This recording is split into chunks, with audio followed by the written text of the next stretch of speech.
Trump, who is leading the polls, joins us right now on the phone. Mr. Trump, good morning to you. Good morning. And speaking of the polls, a brand new CNN poll out this morning shows that you are surging to 32%, and Ben Carson is the closest person behind you at 19. Congratulations. That's great.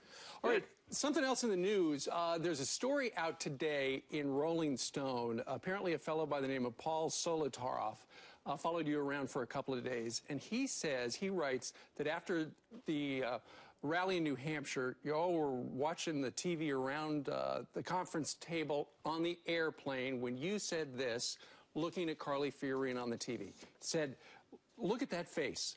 Would anyone vote for that? Can you imagine that, the face of our next president? I mean, she's a woman. I'm not supposed to say bad things, but really, folks, come on. Are we serious? So that's what they're quoting you as saying. What would you like to say about that? Well, a few things. First of all, the pictures in the magazine were magnificent. The story turned out to be, it could have been great. There were parts of it that were great, but the author, Paul, who's a nice guy, and I think he wrote all good stuff, actually, told me just before it came out that, Jan Wenner, you know, who owns the magazine, got involved, and I think he really screwed up my story. He called me and told me that. He was embarrassed. And they said things in there that were very incorrect, things that I didn't say, but that's okay. I mean, overall, it was probably a pretty good story. The pictures, I will say this, Steve, the pictures were among the best I've ever had. That maybe is more important.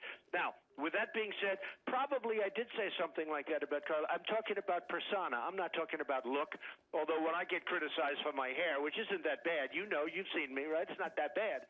But when I get criticized constantly by my hair, nobody does a story about, oh, isn't that terrible? They criticized Donald Trump's hair. The fact is that I probably did say that about Carly, or something about, in a jocular manner, obviously. But if you look at Carly, and who came out, by the way, very low in the new CNN poll, but if you look at Carly, number one, she's hit me constantly, because as you know, I'm a counterpuncher, and I wouldn't even talk about it if I wasn't, but I'm a counterpuncher.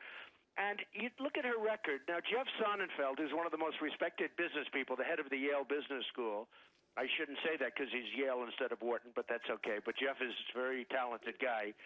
And he rated her one of the worst CEOs virtually ever when she was at Hewlett-Packard. She destroyed jobs. She destroyed the stock price. The company went to hell. They walked her out. She got fired. And if you look at her before Hewlett-Packard, she was at a company called Lucent. That was a bigger disaster, I believe, than Hewlett-Packard. Then she ran, after she got fired from Hewlett-Packard, she ran for the Senate in California against Barbara Boxer. She was defeated soundly in a landslide. And now she's running for president. Everyone says, oh, well. She did get 45% of the vote there, and it is a heavily Democratic state. But, Donald, what you're saying is you didn't comment about her physical appearance. You were commenting about the way she holds herself. No, the persona. Oh. And I say that. And I say that about a lot of people. I say, look at that. Look, how does that... That's not our president. That's not going to be our president. And I was the one that said, in fact, I reported it first on your show, I said she should be on the stage because, frankly, she's doing better than Rand Paul and some of these other clowns that we have. And she should be on the stage. Right. And she actually said nice, but then she went right back to hitting Trump. And I guess she, you know, they have to hit me because maybe that's where the money is. Who knows? Well, here's what she said yesterday with Megyn Kelly. I think those comments speak for themselves, and all the many, many, many thousands of voters out there that are helping me climb in the polls, yes, they're very serious. Honestly, Megyn, I'm not going to spend a single cycle wondering what Donald Trump means, but maybe, just maybe, I'm getting under his skin a little bit because I am climbing in the polls. So what's your reaction? Well, there's no reaction. Look, she's not getting under my skin. She's got 3% in the poll. She's possibly a nice woman. I really don't know. I'm not even sure that I ever met her. But I look at her track record. Hey, one thing about me, I built a tremendous business, some of the greatest assets anywhere in the world. I have low debt, tremendous cash flow. It's worth much more than $10 billion. And I want to put that thinking, that mind to work for the country because we have to make our country rich again and great again. We can't be great until we start making proper deals. We're getting killed by everybody. You know, we're losing $400 billion a year with China. You look at that. I mean, you straighten some of those things out, and boy, do you all of a sudden have a different country. Carly's not going to be able to do that. And I think she may be a very nice woman, but I'm talking about her persona. I'm not talking about anything else, and her persona doesn't work. All right. Jeb Bush went on the Stephen Colbert Show a couple of nights ago to improve his persona. Apparently, they cut out the clip we're about to show. They also cut out the part where apparently we do not have the soundbite. Where we do now have the soundbite where he does a Donald Trump impression, and we want to play it for you and then get your impression of it. Okay. I will build a wall between the United States and Iran and make Mexico pay for it. Okay. Yeah. I will turn the National Mall into a luxury golf course, and China will respect that. I promise to put meatloaf on the $10 bill. So he was saying this is how Donald Trump would say it. Your reaction to his appearance? Well, I think he probably got suckered into that. I'm sure it's something he felt very uncomfortable. I think he's a very nice man, actually, and I think he probably got suckered into that, and that's an uncomfortable position. You know, he's not a natural entertainer, that's for sure. And, you know, they had him doing things that he just saw, and he looked very uncomfortable doing it because he understands the press, and they'll take that out of context, and they'll use that against him for the rest of his life, right? So, you know, It gets a little bit dangerous. But he was not happy doing it. He's not a natural entertainer. But Don, nevertheless. I know you say he's a nice guy, but why do you attack him so much, and now he's going back at you? Well, I only attack because they attacked me. He attacked me, and by the way, Carly is constantly nipping at me, you know, just nip, nip, nip.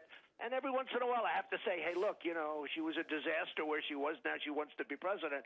With Jeb, he really hit me. He took commercials. Right. And, you know, at some point, as you know, I'm self-funding my campaign, so nobody's going to be telling me what to do. I'm working for the people, believe it or not. Donald. I'm working for the people. And, of course, the people are going to be able to see all the candidates, top 10 on the Republican side at the next debate. It's going to be hosted by CNN. You have written a letter to Jeff Zucker, the guy who runs CNN, and you're asking him to donate all the proceeds that CNN would get to veterans charities. Have you heard back from CNN yet regarding this? Well, the great Roger Ailes and Fox, as you know, had 24 million people, and it's going to be plus. That number's going up rapidly as they get the final count. So they had 24 million people, which was, you know, probably more than 20 million people more than they anticipated. And frankly, I think CNN's going to have an even higher number. And you know, I'm not bragging. I refuse to say it's because of me. But every entertainment magazine said it's 100% because of me. And I said, do you think they're going to do it? Well, I'll tell you what. I said to them, and I think people understand, I said, I want the vets taken care of in this country. They're going to make tens of millions of dollars.